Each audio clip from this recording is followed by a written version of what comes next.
Hi, I'm Whitney Lauritsen, also known as Eco Vegan Gal, and today I'm going to be interviewing Colin Beavan, also known as No Impact Man.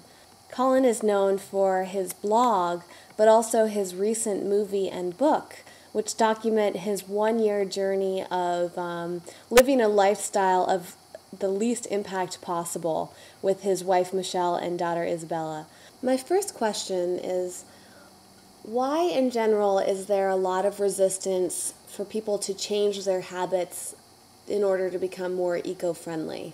First of all, on the larger level, our question becomes, why don't Americans engage in large issues?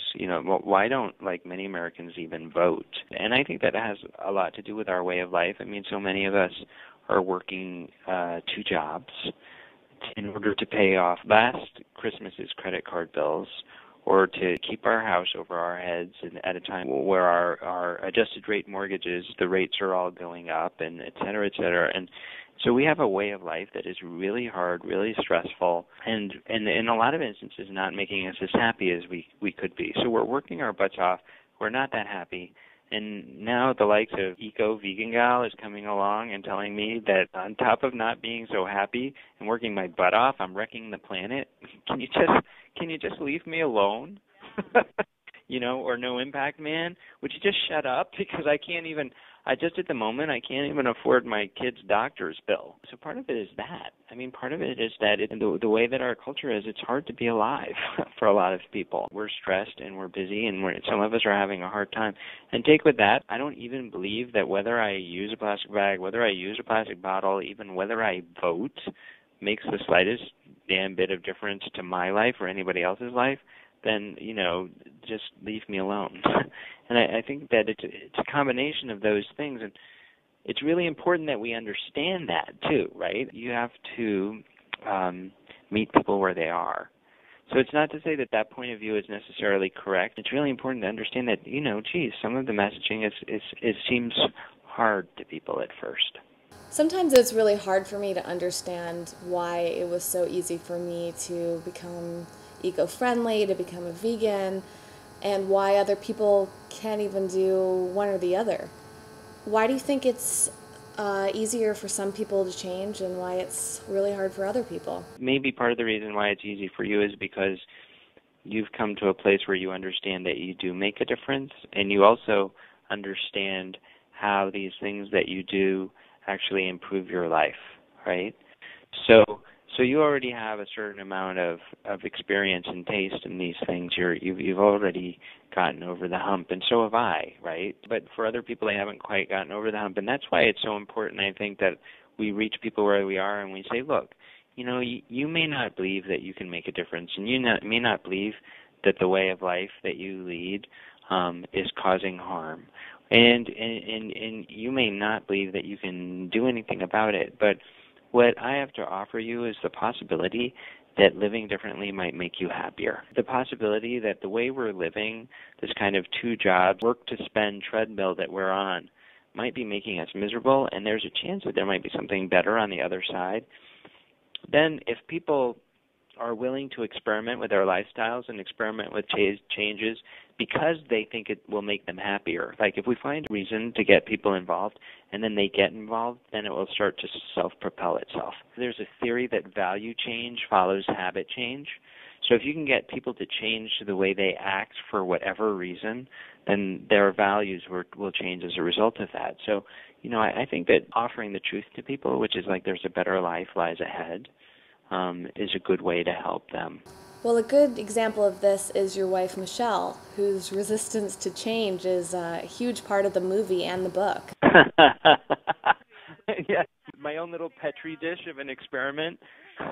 Yeah, well, I mean, that's a lot of where this comes from because, Michelle is like the Mikey of the Cheerios commercial. Like she won't eat anything when it comes to environmental living. And yet she, I think you can see in the film and certainly in the book as well, and certainly, if you were to talk to her, that she changed her mind.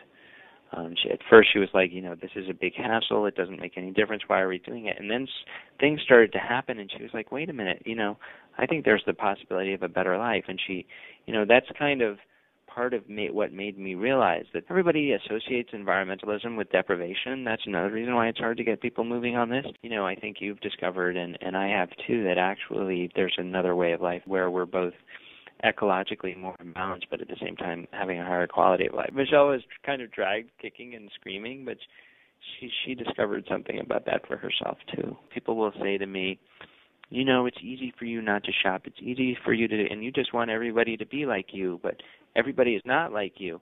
And in truth, I actually don't want everybody to be like me. What I really would like is if everybody could be like Michelle. I say that is because Michelle started out very cynical and very skeptical, but because as a person she has such an open mind and an open heart, when the evidence started to tell her something different than her preconceptions, she was able to accept that evidence and to embrace it. So, what I hope is that people will just be like Michelle and be open to the possibility that there's a better way to live that's better both for us and for our planet too. A huge way to reduce your impact on the earth is to stop eating meat. Are you a vegetarian? As Michelle says, we don't eat anything that has a face or wiggles. So, yeah, we're vegetarians, but we're not vegans. Well, dairy also has a big impact on the earth. Have you ever considered going vegan? I have been vegan in my life. We have Isabella, and we talked to her pediatrician, and I think that it's very challenging to be vegan with a small baby and child. The number of opinions that were suggesting that it was challenging to make sure that her nutritional balance was right as a vegan was just more than we were willing to risk in our particular case. The other thing is, in Isabella's case, it's difficult because she's also allergic to soy. We were quite concerned, and so the compromise that we decided was that we would be vegetarian, but not go the whole hog and be vegan. Would you consider going vegan again in the future and when your daughter's older? Sure, if it makes sense. If it makes, I'm not opposed. I'm not in any way opposed to veganism. Not for other people. And not for me either. Gandhi was a vegan for a long time, and then ultimately he got sick, and his doctors had to persuade him to drink goat's milk. So he ultimately ended up as the vegan who drank goat's milk. And so because his body just couldn't take being a vegan anymore, and actually he had been sick for a year, and when they finally persuaded him to drink goat's milk, he got better in a matter of weeks.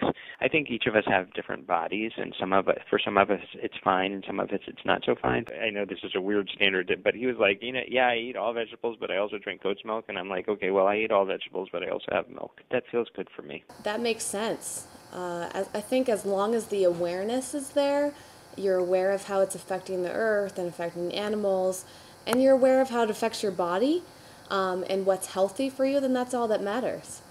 I really liked a part of your book where you were talking about an episode with Michelle when she was buying some fur. Can you tell me about that? That story was kind of a story about how I was a do-nothing liberal, because as the story goes, Michelle and I had a deal. Basically, I found a way to persuade Michelle not to buy fur anymore, right? When I came away from that story, I thought I had won such a victory, but then when I realized that's not a victory, because somebody else was open-minded and changed their ways, and I'm exactly the same. That credit goes to Michelle. It doesn't go to me.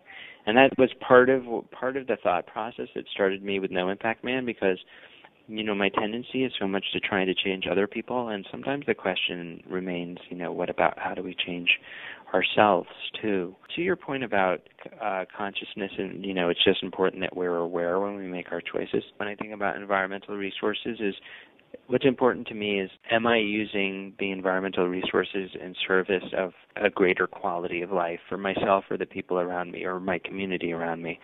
And so in a lot of ways, I would argue that, for example, burning coal does not represent a net improvement in quality of life for people, because, for example, we have to blow the top off a mountain and poison people's drinking water and ruin their health in order to get that coal.